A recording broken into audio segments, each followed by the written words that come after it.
शैलश्री क्षेत्र जगन्नाथ मंदिररू चोरी। अनुगोल शैलश्री क्षेत्र जगन्नाथ मंदिररू चोरी।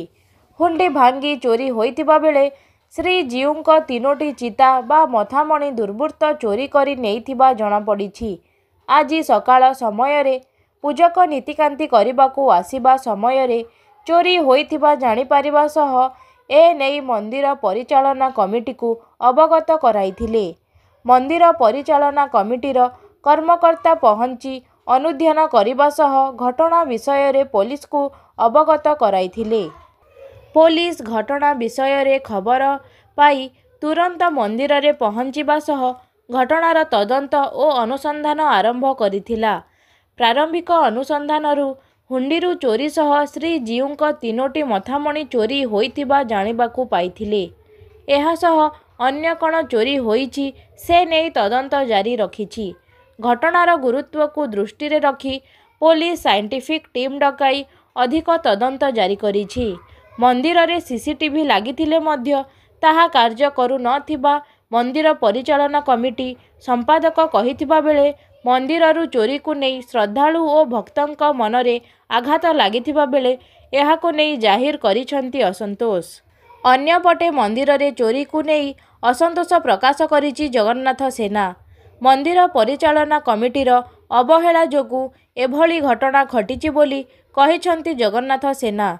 मंदिर रे सुरक्षा व्यवस्था पाई कोनोसी बंदोबस्त आज जाए करा न जिबारु चोर चोरी करबाकू सुजोग पाइछि बोली अभियोग करी मंदिर परिचालना कमिटी बदलाइबा दाबी रे धारणा रे बसिछंती जगन्नाथ सेना सदस्य। अनुगोलरू देवाशीष राउत, अनुध्यान टीवी। देखो दुखर विषय और लज्जार विषय मध्य वर्तमान अनुगुल चोरीर दुरात्मा एत मात्रा बढ़ी जाए। प्रत्येक दिन आप देखिए कौटी ना कौटी गोटे चोरी होची। आज बड़ दुखर विषय प्रभु जगन्नाथ को चोर मैंने छाड़े कौन उपाय से मंदिर भीतर प्रवेश कर जगन्नाथ मथार मथामणी और विभिन्न अलंकार आसबाबपत्र से चोरी कर नहीं। दुख जी लगुच और लज्जा भी से लगुच। आम गोटे अनुगुल भाया मध्य भाग में एत बड़ मंदिर गोटे सारा विश्व जार ना अच्छी से मंदिर भीतर पशि चोर मैंने ये दुरात्मा कर साहस कर। आउ गोटे दुखर विषय जे मंदिर में आम सीसीटीवी चारिपटे लगी किंतु विगत 3 वर्ष है सीसीटीवी काम करूनी बोली मंदिर प्रशासन मंदिर दायित्व था लोक मैंने कहते हैं। अति दुख और निंदार विषय गोटे एत बड़ मंदिर या भितर आजिकल सीसीटीवी 3 वर्ष है चलुनी। यहाँ को मैंने अछपा कर पाखे अछपा अच्छे और जनसाधारण को अछपा अच्छे सीसीटीवी चलुनी। ये बड़ दुखर विषय कौन हो पारे। केवल जगन्नाथ भरोसा आम रहा कथा। जगन्नाथ आमर दाबी हूँ पुलिस यथाशीघ्र चोर को धरू और लोकलोचन को आणु और आगामी दिन में ये एक कुत्सित कार्य जमी जनसाधारण मुक्ति पातु यहाँ पुलिस निकट दाबी करुँ। आम पुलिस निकट में प्रार्थना करुँ आज दिन भितर चोर को न धरा जाए आम थाना घेराव कर। आज सकाଳେ घटना जना पड़ा और रिपोर्ट होता संक्रांत भी केस होमर अनुगुल थाना 46 नंबर केस होती। साइंटिफिक टीम स्पॉट विजिट करुँच आम अलग जहाँ टेक्निकल डिजिटल एविडेंस देखुचु तदंत चली एपर्यंत बहुत र स्टेज अच्छी इन्वेस्टिगेशन जना पड़ तदंत कौजी आसती सबुदिन मंदिर प्राय आसु आज मंदिर बंद अच्छी मंदिर चोरी होती बाहर पचरा पुचरी कर पुलिस कहले चोरी होती आम मन दुख बहुत से ठाकुर को जिनस चोरी कर ये हम पूजा न करके फेरी जाऊँ मन दुख अच्छे। बहुत दुखर विषय भगवान को भी आजिकल चोर आउ छाड़ू ना एणु साधारण ये जनसाधारण केमी चलिए बहुत दुख। ये भगवान को दर्शन न करवा सकाड़ू से सबुठ बड़ दुखर विषय। आज सकाल 6टा बेले जितेबाला पूजक आसिकी भोग द्वार पटे देखती जे ताला भांगी जाइए कबाट आउजा होटा देखला पर से आमको जनइले आम सांगे सांगे पुलिस को जनइलु।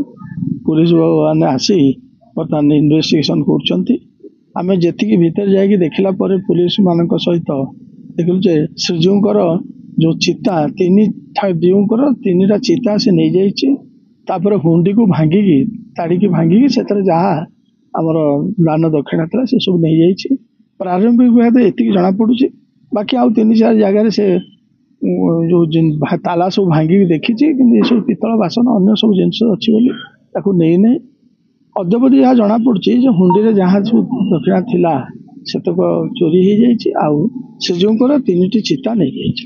ସବୁ ଦ୍ୱାରରେ କବାଟ ସେଇଥିପାଇଁ ନିଶ୍ଚିତ ଭାବରେ ପ୍ରତ୍ୟେକ ଦିନ କବାଟ ପୂଜକମାନେ ତାଙ୍କର କବାଟ ପକାଇ ସାରିଲା ପରେ ଆମର ଯିଏ ରାତ୍ରି ଜଗୁଆଳି ଅଛନ୍ତି ସେ ସେଠୁ ବାହାର କବାଟ ସବୁ ପକାନ୍ତି। ଆଉ ଏଇଭଳି ଗୋଟେ ଦୁର୍ଘଟଣା ଘଟିଛି କାଲି ରାତିରେ। ଆଉ ସିସିଟିଭି କ୍ୟାମେରା ଏଠି କ'ଣ ଲାଗିଛି ଯେ କାର୍ଯ୍ୟକାରୀ କରୁଛି ନା କେମିତି? ନାଇଁ, ସିସିଟିଭି କ୍ୟାମେରା ଲାଗିଥିଲା, କିନ୍ତୁ ଏଇ 2 ବର୍ଷ ହବ ସେ ଖରାପ ହେଇଯାଇଛି। 2-3 ବର୍ଷ ହବ ଆଉ ସେ ରିପେୟାର ହେଇପାରୁନି। କ'ଣ ପାଇଁ ରିପାରିଂ? ନିଶ୍ଚିତ ଭାବରେ ଅର୍ଥ ଅଭାବରେ ହେଇପାରେ। ଏ ବିଷୟରେ ଯୋଉ ଅଭାବ ହୁଏ, ଯୋଉ ଅର୍ଥ ଯୋଉ ଆଣନ୍ତି ଜିଲ୍ଲା ପାଖରୁ, ସେଇଠୁ କ'ଣ ମିଳିନି? ଏ ବିଷୟ ଅଭିଯୋଗ କଲେ ଶୁଣନ୍ତୁ, ଏ ମନ୍ଦିରର କେବଳ ଆୟ ବୋଲି ଯଦି କୁହାଯାଏ ତାହେଲେ ସର୍ବସାଧାରଣଙ୍କର ଦାନ ଉପରେ ମନ୍ଦିର ଚାଲେ। ତେଣୁ ସେଇଥିରୁ ମଧ୍ୟ ବି ଆମେ ନେଇକି ସବୁ କାମ କରିଥାଏ। ଆଉ ଆମେ ପ୍ରସ୍ତୁତ ହେଉଥିଲୁ ଯେ କେମିତି ତାକୁ ଗୋଟେ ଆଉ ଥରେ ରିନୋଭେଟ୍ କରିବୁ ବୋଲି। ଏମିତି ଗୋଟେ ଦୁର୍ଘଟଣା ଘଟିଗଲା। ହୁଏତ କ୍ୟାମେରା ତ ସିସିଟିଭି କ୍ୟାମେରାର ବଜେଟ୍ ବେଶୀ ନଥାଏ, ଯେତେବେଳେ ଆଉ ସବୁ ଖର୍ଚ୍ଚ ହେଇପାରୁଥିବ। ସିସିଟିଭି କ୍ୟାମେରା 2 ବର୍ଷ ହେଲା କ'ଣ ପାଇଁ ଅଚଳ ହେଇଯିବ ଭିତରେ କେବେ ଉପରେ ଷ୍ଟେପ୍ ନେଇଛନ୍ତି?